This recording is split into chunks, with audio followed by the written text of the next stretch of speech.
Muy buenas tardes, estudiantes de quinto de secundaria del Colegio San Ignacio. Bienvenidos a la clase de hoy, en la cual estudiaremos lo que es la reducción de funciones trigonométricas de ángulos al primer cuadrante. Y para esto, primero debemos recordar que las funciones trigonométricas son funciones periódicas, es decir, que sus valores se van repitiendo constantemente. Por ejemplo, aquí podemos ver una tabla de las funciones trigonométricas para ángulos notables, donde podemos ver que los valores de las diferentes funciones trigonométricas se van repitiendo. Por ejemplo, para el caso de 30 grados, veamos, el seno de 30 grados equivale a un medio. Este valor de un medio, como puedes ver en la tabla, también se repite para un ángulo de 150 grados, es decir, el seno de 150 grados también equivale a un medio. Este valor también se vuelve a repetir aquí, como puedes ver, para el ángulo de 210 grados, aunque en este caso el valor es negativo, pero la cantidad viene a ser también la misma, un medio.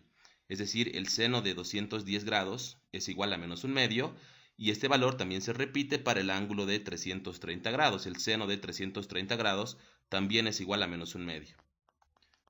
Por lo tanto, lo que quiero decir es lo siguiente, que las funciones trigonométricas de un ángulo θ que no pertenecen al primer cuadrante pueden calcularse a partir de funciones trigonométricas de un ángulo positivo alfa, perteneciente al primer cuadrante.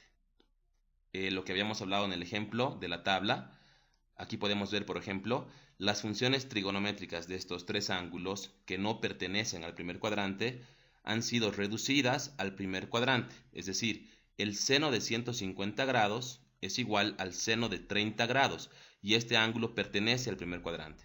El seno de 210 grados es igual a menos el seno de 30 grados, como se vio en la tabla, y el seno de 330 grados es igual a menos el seno de 30 grados.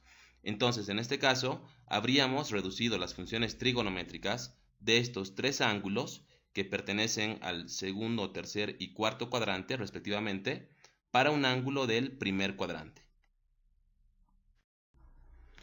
Muy bien, entonces todo esto que estamos hablando, tú también puedes verificarlo con tu calculadora. En este caso, habíamos visto que el seno de 30 grados era igual a un medio. Hagamos aquí la prueba. Seno de 30 grados y le pongo igual. Algunos se preguntarán, bueno, ¿y por qué aquí le salió menos 0.98? Bueno, te recuerdo que siempre debes asegurarte de que tu calculadora esté en modo grados sexagesimales. En este caso puedes ver aquí en la parte superior de mi pantalla, tengo una R mayúscula, por lo tanto estoy en modos radianes. Entonces primero voy a cambiar la calculadora a modo grados, colocando Shift Setup, la opción número 3, que sería degrees o grados sexagesimales, para yo asegurarme de que estoy trabajando con grados sexagesimales. Entonces se activó la D mayúscula en la parte superior de mi pantalla, con lo cual me estoy asegurando de que estoy trabajando en grados sexagesimales.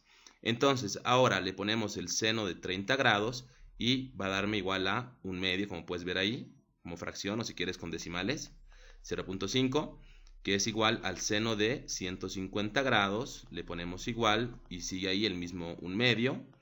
El seno de 210 grados es igual a menos un medio, al igual que el seno de 330 grados. Y puedes verificarlo en tu calculadora. Muy bien. A continuación vamos a analizar entonces el caso cuando el ángulo pertenezca al segundo cuadrante y queramos reducir los valores de sus funciones trigonométricas a un ángulo del primer cuadrante.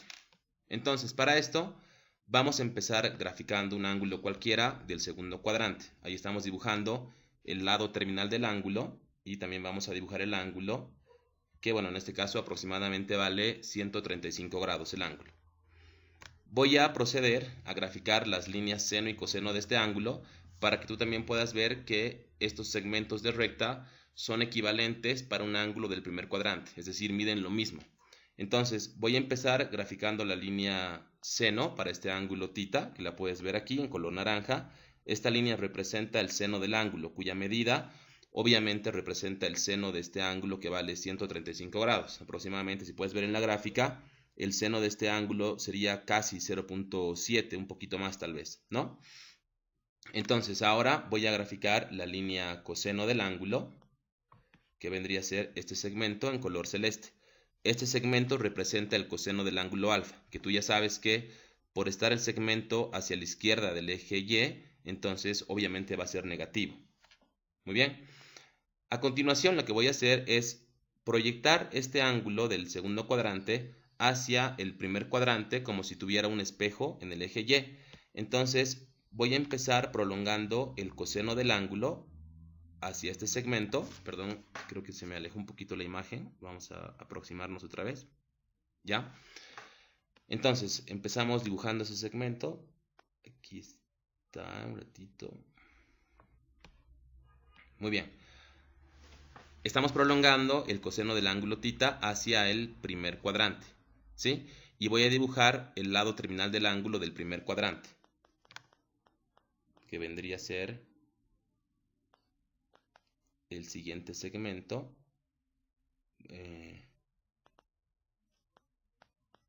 Aquí está, ¿ya? Entonces, ahí tenemos dibujado el ángulo del primer cuadrante. Vamos a llamar este ángulo alfa. Muy bien. Listo, entonces se puede ver en la gráfica que estos dos segmentos obviamente van a medir lo mismo, ¿sí? Puesto que estamos simplemente reflejando este ángulo hacia el primer cuadrante. Entonces, como puedes ver, las medidas van a ser las mismas. En ambos casos, el lado terminal del ángulo vendría a ser el radio, que mide lo mismo, que en este caso es 1 por ser la circunferencia unitaria. Estos catetos horizontales también van a tener la misma longitud, ¿sí? Y también voy a dibujar aquí el seno del ángulo alfa para que lo puedas ver. Entonces, que vendría a ser este otro segmento que también está aquí en color naranja, ¿sí? Entonces, este segmento vendría a ser el seno del ángulo alfa, que obviamente tiene la misma medida que el seno del ángulo θ. Entonces, aquí también puedes comprender que los valores de las funciones trigonométricas del ángulo θ del segundo cuadrante se ven reflejadas para un ángulo del primer cuadrante que tiene los mismos valores de las funciones trigonométricas.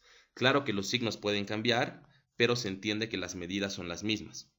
Entonces, vamos a continuar analizando cuál sería la relación entre los ángulos alfa y θ en esta gráfica.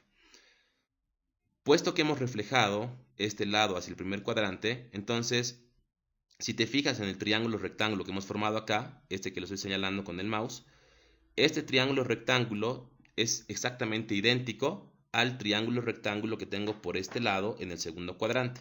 Es exactamente idéntico, ¿sí? Por lo tanto, bueno, y lo puedes analizar porque las hipotenusas son las mismas, obviamente. Este cateto vertical es exactamente igual a este otro cateto vertical y por ende los catetos horizontales también van a ser iguales, como se puede también apreciar aquí en la gráfica, que miden aproximadamente 0.7 y por este lado, bueno, si bien es negativo, pero la medida es la misma, que es 0.7. Entonces, este ángulo alfa, haciendo ese análisis, se va a repetir por este lado, ¿sí? De donde podemos concluir que el ángulo alfa más el ángulo θ suman en total el ángulo llano, que serían 180 grados. Voy a escribir aquí esta relación. Entonces ahí tienes, el ángulo alfa más el ángulo θ suman 180 grados. Por lo tanto, si yo despejo el ángulo alfa de esta ecuación, el ángulo alfa va a ser igual a 180 grados menos el ángulo θ. Y de donde también ya podemos analizar las relaciones entre sus funciones trigonométricas. Podemos ver que el seno del ángulo θ es igual al seno del ángulo alfa. También podemos ver que el coseno del ángulo θ va a ser igual a menos el coseno del ángulo alfa, puesto que son de signos contrarios, ¿sí? Y en el caso de las tangentes también va a ocurrir el cambio de signo. Aquí puedes ver, y estamos escribiendo acá las relaciones. Entonces la tangente del ángulo θ también va a ser a menos la tangente del ángulo alfa, ¿sí? Para encontrar el signo de la tangente, te recuerdo que puedes dividir los signos de seno y coseno, puesto que la tangente es seno entre coseno. Entonces, dividiendo más entre menos, puedes ver que aquí tienes el signo negativo. Y también, si tú deseas graficar la línea tangente en esta circunferencia unitaria, también te vas a dar cuenta que los segmentos, líneas tangentes de ambos ángulos, miden lo mismo, pero van a ser de signos contrarios.